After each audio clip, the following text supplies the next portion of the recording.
And he was like, oh, this is Facebook. I was like, Facebook? And he's like, yeah, they have an internal podcast that they do for their employees. Because Facebook has, I don't know, tens of thousands of employees, maybe 50,000, I don't know.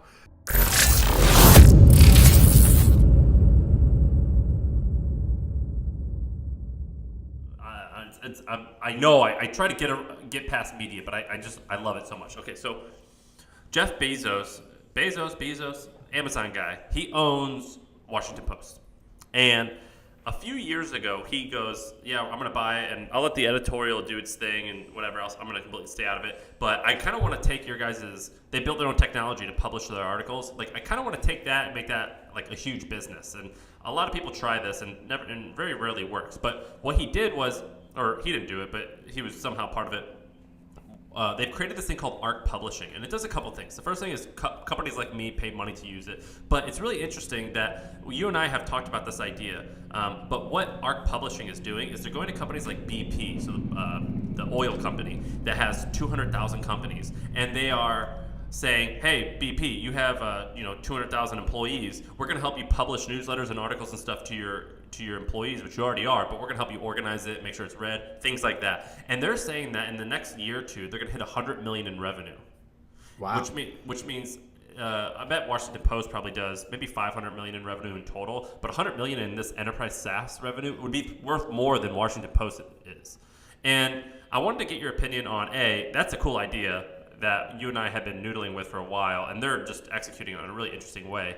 And B, the idea of branching out from your main thing to doing more.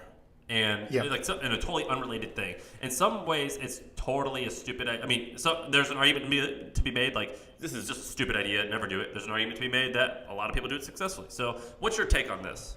So first, I've never heard of ARC, so this is my first time hearing about it. Just to clarify, they give other brands or other companies the tools that Washington Post has. They sort of productize their own toolkit, but is it always like the use case you talked about? Like BP has 50,000 employees, wants to publish internally, or is it also external publishing?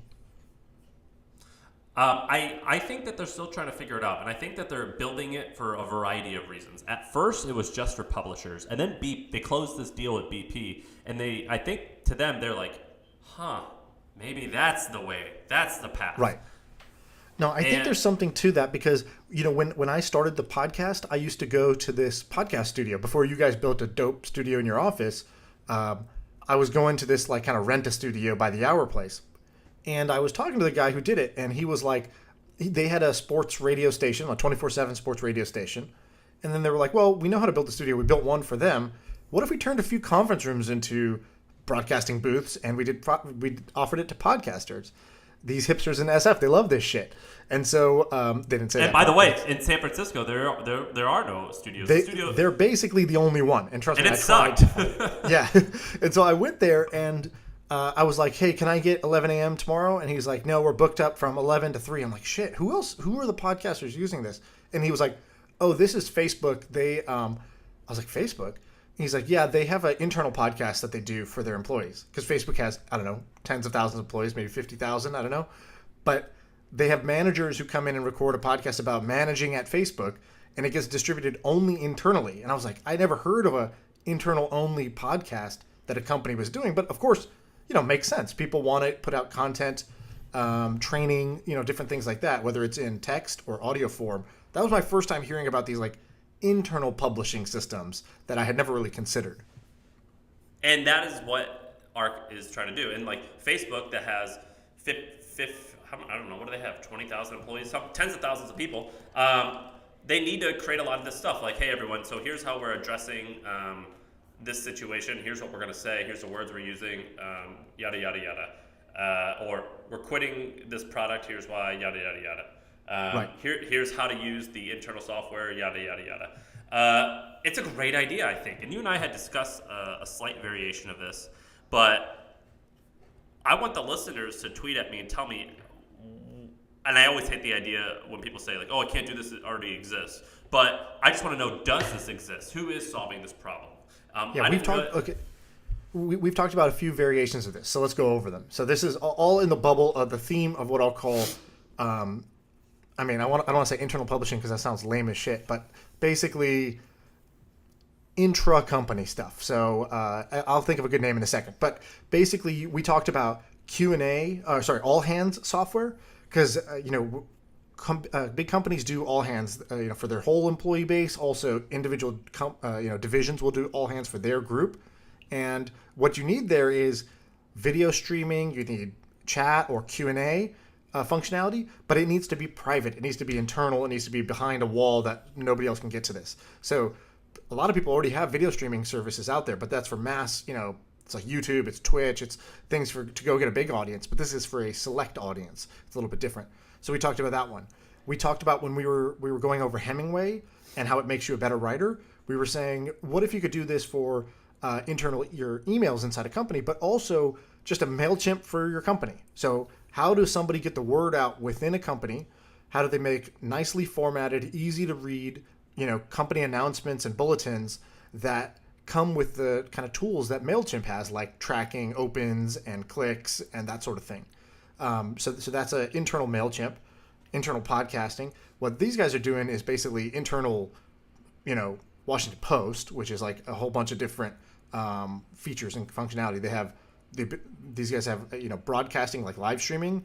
They have blogging. They have. Are you reading the website right now? Yeah, I'm going through their products. They have a huge set of things, basically everything you would need to make Washington Post. So I think that's just an interesting thing to think about. What if you took the best-in-class products that people use to publish and broadcast to large audiences, and you said, how do companies need this just for internal broadcasting, internal announcements? I remember my brother-in-law, he owns gyms. He owned like 50 gyms. And he was like, yeah, dude, I just need an easy way to mass text all my employees on a text list, the kind of numbers for the day and any key announcements about what we're trying to do. He's like, you'd be surprised. It's really hard to like get this stuff set up and make this a part of the onboarding of my company so that everybody knows they should join. That's the SMB version, like the small business version, which is also a good idea. And then the second thing you talked about is, when do you do this? When do you take your eye off your core business and how do you expand into other lines of businesses? I think that's, generically a hard thing, and it's a case by case thing. You have plenty of examples where it worked and it becomes a huge business unit. Let's call AWS being the best example of this, where Amazon takes its own sort of server and compute system and services system and makes it available to any company. And now AWS brings in, tens of billions of dollars a year. And so that's like the best case scenario. And then you have probably, hundreds or thousands of other examples that you can come up with where somebody does this, it doesn't take off, it becomes a distraction, et cetera, et cetera. And you guys have considered this too. So how do you guys think about this?